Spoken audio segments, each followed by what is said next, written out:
The purpose of this video, how I came to make this video actually was because of my friend Tofumi. We were having a conversation sometime last year about the trolley problem, and she recommended I read a short story by Ursula K LeGuin, and the name of the short story is called The Ones Who Walk Away from Omelas. And I did read it, and it blew my mind. Like, I had so many conversations with my friends. I sent it to like a lot of my friends just to read. We had good conversations about it too. And a lot of the conversations are kind of just what I want to talk about here. Omelas is a city, and the way the city is described and the story is that it's like a perfect city. There is no leadership, there's no rules, there is no crime. Everyone is prosperous, everything is prospering. Like, the kids are happy, they're having this festival. If you want to do drugs, you can do drugs. There are people there offering you to do orgies, but not in like a weird way. There is religion, but it's not a thing where it's strict. Like, everything about this city, or the way the narrator describes this city in Omelas, is just to make us understand that everyone is happy. Like, it's 100%. But there is a catch about this, and the catch is that there is a child in the basement, and this child is suffering. Like, this child has to be maltreated. He's locked up in the basement in a small room, and he's fed poorly. He has sores on his body. He does not go out. He's unkept, and like, the child cannot leave. And as for long as the child is there, the city will keep prospering and being the happy place that it is. And the people in this city, they are aware of what this child is going through, and they understand that they are prospering because of this child, the sacrifice this child is making. So every once in a while, when their kids are like between 10 and 12, they have to bring their child to see this kid in the basement. And when the children, they want to help, they are told why they can't help. And so the narrator makes us understand that every time that people go and they see this child, it makes them kind of attribute this happiness and prosperity to this child. So they have to do better. Like, they feel like, now I have to enjoy this to the fullest. Like, I can't take this for granted.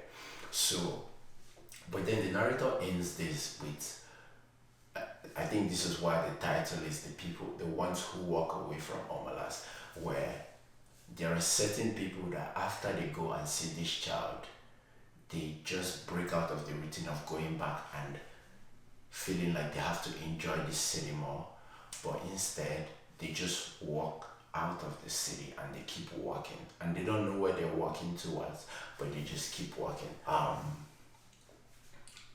I think the ones who walk away from Omelas, they don't do it because they think it's gonna help it.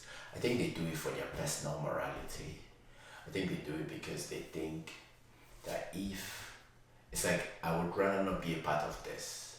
Let me just get my peace of mind, kind of thing. From the story, there were like a couple of things that I was able to get out of it that I just felt like I want to share. And the first one is like a question where we have to ask ourselves, like, is the only way we can actually get joy from anything come from pain? You find out too that a lot of artists that make like good art, it really comes from their pain, or like very good albums. Like, it's like you can feel it when they do it.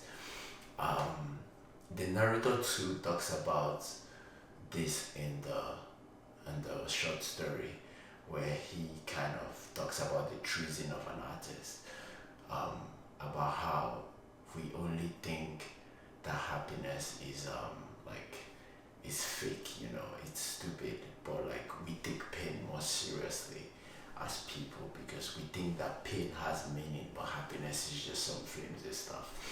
So I think that's something I got out of this, because even having the child there go through that pain just so this whole city can prosper and have this goodness makes kind of reinforces this idea. We kind of do whatever to justify, like we'll say whatever or we'll do whatever just to justify our decisions. Like those people who go and they see the child suffering and then they tell themselves that okay, maybe now I have to enjoy this more. I think it's like a personal decision because they do feel guilty, they do feel sad, but they feel like instead of leaving or instead of finding a fault to this or instead of yeah, the, doing something to change this situation for this child. Yes, I know like the whole city is enjoying this, but yeah, they have told themselves that this is the reason why. So now maybe I have to take in all this goodness more. I have to enjoy this more. Um, that is something else I got out of it. But I think the last thing I got out of this is the ending. The ending for those who you just walk out of the city and they don't know where they're walking, but they just keep walking. I think the ending to this is so open because like I think that is what life is about. Um, our life is all about uncertainty. There is no direct, like you shouldn't just experience only perfection and happiness throughout. There is downs and there is lows, and I think that's why that opening is that way because we don't know if those people who walk out of Omelas are going to a better place, because they could be a place where there is no guilt or there is no shame in their morality while they enjoy happiness, or are they going to a worse place where they just feel pain. But regardless, the pain does not come from with guilt that someone is suffering at your expense or something like that. So I think these were the things that I got out of this. I'm very happy that I did this video, honestly. There are so many other things I want to talk about, but I would just advise you to just read the short story.